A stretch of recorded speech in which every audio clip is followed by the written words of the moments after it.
Sonal Shukla and I'm an advocate in Supreme Court of India and he is Prakash Sethi from Chhattisgarh High Court.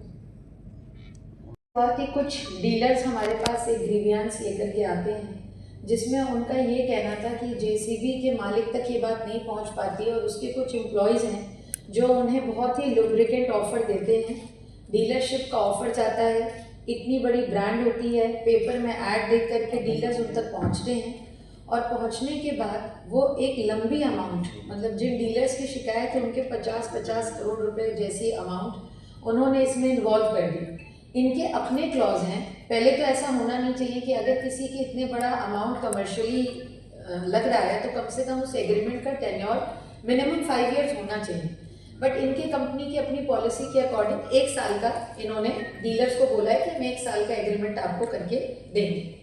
उस case में इन्होंने क्या करना शुरू किया कि जब व्यक्ति का काफ़ी लंबा पैसा लग चुका होता है तो वो इस एग्रीमेंट की ड्यूरेशन को पहले कम करके 6 महीने कर देते हैं, जो इनकी अपनी पॉलिसी के अगेंस्ट है, और 6 महीने करने के बाद वो इन्हें कंपेल करते हैं, एक्सटॉर्ट करते हैं उनके एम्प्लॉयज़, जो कि एम्प्लॉयज़ में भी डेजिग्नेटेड अच्छे एम्प्लॉयज़, ऐसे नहीं कि कोई नीचे का एम्प्लॉय हो। फिर वो उन्हें ये कहते हैं कि आप अगर चाहते हैं कि आपका एग्रीमेंट रिन्यू किया जाए, एक्सटेंड किया जाए, तो now you have to give this much of money. So there is a clear extortion. If a person is saying कि मैं इस पैसे को क्यों दूँ, मैं अपनी सिक्योरिटी अमाउंट दे चुका हूँ, मैं सारे आउटलेट का इंफ्रास्ट्रक्चर कर चुका हूँ, मेरे 50 करोड़ से ऊपर पैसे लग चुके हैं, तो वो क्या करते हैं, उस एग्रीमेंट को टर्मिनेट कर देते हैं और फिर किसी और डीलर को दे देते हैं। So this is how they are earning money, एक फ्रॉडुलेंट एक्टिविटी करके। ऐसे इन्होंने कई डीलर्स को अप्रोच किया और जिनमें से 1 से 2 डीलर्स की FIR रजिस्टर हो गई है और इसमें अरेस्टिंग भी हो गई है परसों। सो मेरा ये कहना था कि बिकॉज इफ़ जेसीबी अपने एम्प्लॉयज़ की अकाउंटेबिलिटी नहीं ले रहे हैं तो आप लोगों के थ्रू उन्हें ये पता चले कि डीलर्स जिनका उन पर इतना विश्वास है और वो इतने सारे इन्वेस्टमेंट कर देते हैं एक इतनी अच्छी ब्रांड को देख के, तो उनको अपने एम्प्लॉयज़ और अपने जितने भी डेजिग्नेटेड एम्प्लॉयज़ हैं उनको देखना चाहिए कि ये agreement out of the way बीच में टर्मिनेट क्यों किए गए।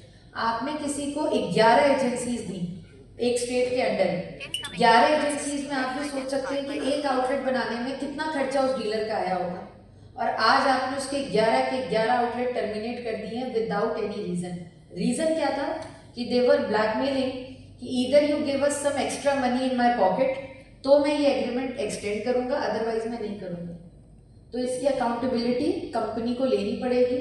जिन लोगों के संग लॉसेज हुए हैं उनके लॉसेस को, बिकॉज ये लोन और फाइनेंशियल हेल्प के बिना तो हुआ नहीं होगा। जिस व्यक्ति ने 50 करोड़ रुपए का लोन या फाइनेंस उठाया होगा उसका मेंटल स्टेट इस समय क्या होगा, वो बहुत परेशान होगा, तभी वो हमसे आपसे सबसे मदद मांग रहे हैं।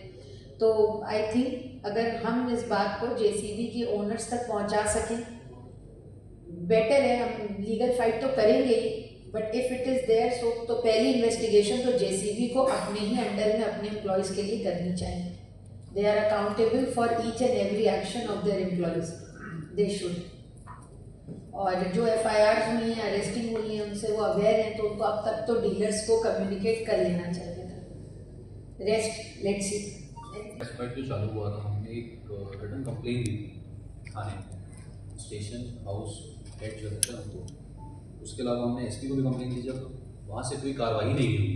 After we have moved before the GMFC court पर, उन्होंने 156 की हमारे एप्लीकेशन में ऑर्डर पास किया। He has directed to the SHO of the particular station. उसके बाद FIR लॉन्च होती है हमारी। FIR लॉन्च होने के 2 महीने बाद उनकी अरेस्टिंग हुई है 25 जुलाई को। 25 जुलाई को अरेस्ट होने के बाद let's see where this legal field go. बाकी हमने उसमें सारे अपने grievances, the investment of infrastructure, land, equipments, machineries, everything we have mentioned with a documentary proof. Legal हम आगे जाएंगे। जेसीबी के एम्प्लॉयज जो है वाइस प्रेसिडेंट वो अरेस्ट हो चुके हैं 25 को। They will be briefing before the court. Let's see ये कहाँ तक जाता है। इसके अलावा उड़ीसा में भी एक टर्मिनेशन इन्होंने ऐसी किया था, रॉन्गफुल टर्मिनेशन, उसके अगेंस्ट भी FIR जेसीबी के एम्प्लॉयज के अगेंस्ट हो चुके हैं। That's all. This was a very low designation. They are high profile members of their company. So whatever extortion they are doing was very wrong. This is cheating, this is fraud. I mean first आप किसी को paper में एक advertise देते हैं, उन्हें एक offer देते हैं, वो एक्सेप्ट करता है, आपकी कंपनी में इन्वेस्ट कर देता है। जब उसका इन्वेस्टमेंट इस पीक पे हो चुका होता है, वो लोन ले चुका होता है, सब कुछ ले चुका होता है, तब आप उससे ये कहते हैं कि अगर आप मुझे ऑब्लाइज नहीं करेंगे तो मैं आपका एग्रीमेंट टर्मिनेट कर दूँगा। तो दिस इज़ फ्रॉड। आप ऐसे केसेस में जनरली या तो कोई लड़ता है और या कोई सोचता है 50 करोड़ के नुकसान के बदले भाई 10 करोड़ और सही। तो एक तरीके से जो डीलर उन्हें ऑब्लाइज नहीं करते उनके साथ टर्मिनेशन हो जा रहा है। This is a clear case of cheating, blackmailing. सपने दिखाते हैं एग्रीमेंट के टाइम कि आपको जेसीबी का नाम भी है तो अगला भी ये चीज़ अपने माइंड में लेके चलता है कि इतना प्रॉफिट अगर बताया जा रहा है तो इतना तो हमें मिल ही जाएगा, मान लीजिए इससे थोड़ा कम। तो प्रॉफिट तो कुछ हुआ नहीं, बैंक की EMIs और हो गई जस्ट बिकॉज कि हमने आपकी ब्लैकमेलिंग अमाउंट देने से मना कर दिया। इन्वेस्टिगेशन हुई तो उससे 2 डीलर्स तो हमारे पास ऑलरेडी हैं, एक उड़ीसा के हैं, एक छत्तीसगढ़ के हैं। जो उड़ीसा के डीलर हैं उनको भी LOI वगैरह सब कुछ इशू करने के बाद, सिक्योरिटी डिपॉजिट करने के बाद अचानक से टर्मिनेट कर दिया जाता है। सेम हमारे साथ भी हुआ। हमारे साथ ग्रीवियंस बड़ा इसलिए हो जाता है क्योंकि हमें उन्होंने 11 एजेंसीज दी थी। तो 11 एजेंसीज की बिल्डिंग कॉस्ट, किस कंपनी की एजेंसी? FIR में मेंशन है, आप देख लीजिएगा। प्राइवेसी मेंटेन करना चाहते हैं क्योंकि उनके पास JCB की डीलरशिप नहीं है, उनके पास JCB की they are good in market, so cities में 11 cities if they are objecting on one, उसके अलावा उनके पास ऐसी कई डीलरशिप है अलग अलग कंपनीज की। So the name is in the FIR। जो कंप्लेंट है उनका नाम FIR में है, कुछ पर्संस है उनका नाम FIR है। So we are highlighting the cheating done by the employees of JCB, right. तो ये चल रहा है 2017 से। चीटिंग मीन्स आपकी शुरू से मनमंशा होनी चाहिए किसी कंपनी को या किसी इंसान को चीट करने की। So they are doing this thing since 2017। FIR जो हुई है कोर्ट के ऑर्डर के बाद हुई है। कोर्ट के ऑर्डर के बाद हुई है। बिकॉज ये इतनी बड़ी कंपनी किस थाने में एप्लीकेशन में किस स्टेट में दिया गया था कंप्लेंट? किस थाने में? छत्तीसगढ़ स्टेट, छत्तीसगढ़ 11 जिले छत्तीसगढ़ के। कोरबा में FIR हुई है after the order of the court. Because there are some big influencers जो FIR होने नहीं दे रहे थे। और सर जो अरेस्टिंग भी हुई है ना वो प्रेसिडेंट और वाइस प्रेसिडेंट की हुई है, मतलब कोई ऐसा डेजिग्नेशन नहीं JCB के इंडिया के president and vice president. So it is like कि ये कोई छोटे एम्प्लॉइज नहीं है। हाँ उनके तो बता दीजिए आप, वाइस प्रेसिडेंट प्रेसिडेंट को बता दीजिए।